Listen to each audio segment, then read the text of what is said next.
యుద్ధాన్ని దృష్టిలో పెట్టుకొని ఇరాన్కి ఇజ్రాయెల్ అమెరికా సంబంధించినటువంటి ఆ సంక్షోభంలో పొద్దున్నే ఈరోజు గ్యాస్ డీలర్ని పిలిచి నేను గ్యాస్ సమస్యలు రాకుండా సామాన్యులకి ఇబ్బంది లేకుండా ఎలా చేయొచ్చు, కలిసి పని చేద్దామన్న విషయాన్ని వాళ్ళతో చెప్పాను.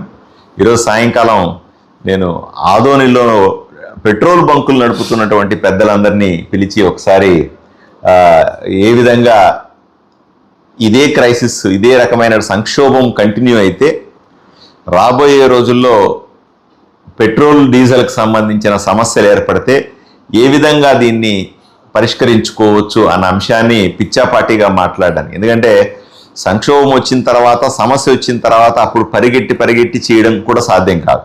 నాకు ఆదోనిలో ఉన్నటువంటి ప్రజలు ఇబ్బంది పడకూడదని ఎప్పుడూ ఉంటుంది. అందువల్ల ముందు జాగ్రత్త చర్యగా ఏ సమస్య లేనప్పుడే మాట్లాడుకుంటే బాగుంటుంది. ఏ సమస్య లేనప్పుడే మనం అన్నీ కూడా ప్లాన్ చేసుకుంటే బాగుంటుందనే నా కోరిక మేరకు పెద్దలందరూ వచ్చారు. వాళ్ళ సలహాలు కూడా ఇస్తూ ఉన్నారు. ప్రస్తుతానికి ఎక్కడా కూడా అటువంటి సూచన కూడా లేదు. కేంద్ర ప్రభుత్వం, రాష్ట్ర ప్రభుత్వం కలిసి ఈరోజు అన్ని ఆయిల్ కంపెనీలతో సంయుక్తంగా ఎక్కడా కూడా పెట్రోలు డీజిల్ కొరత అనేది లేకుండా ప్లాన్ చేసుకుంటున్నారు అని చెప్తున్నారు. ఎక్కడ అటువంటి సంకేతాలు కూడా లేవు, కొరత వస్తుందన్న సంకేతాలు కూడా లేవు అని తెలుస్తూ ఉంది. ఎవరు కూడా భయపడాల్సిన అవసరం లేదు అన్న విషయాన్ని ప్రజలకు తెలియజేస్తా ఉన్నాం. ఆదోని ప్రజలకు ఎటువంటి కష్టం లేకుండా, ఎటువంటి ఇబ్బంది లేకుండా చూసుకునే బాధ్యతను నాతో పాటుగా ఏజెంట్స్లు ఉన్నవాళ్ళు, పెట్రోల్ బంక్ ఓనర్లందరూ కూడా కలిసిగా ఒక దగ్గరగా పనిచేస్తాం.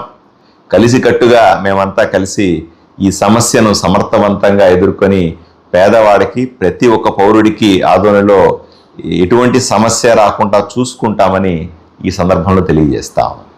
రేటు పెరిగే అవకాశాలు ఉన్నప్పుడు ప్రజలు భయపడుతున్నారు. 200 అయ్యే అవకాశాలు ఉన్నాయని చెప్పి భయపడుతున్నారు. సోషల్ మీడియాలో చాలా వదంతులు వస్తూ ఉన్నాయి.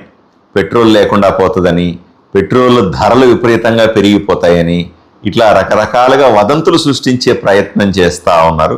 దయచేసి ఇటువంటి పుకార్లను నమ్మద్దు అని ఆదోని ప్రజలని, కర్నూలు జిల్లా ప్రజల్ని, రాష్ట్ర ప్రజల్ని కోరుకుంటా ఉన్నాను.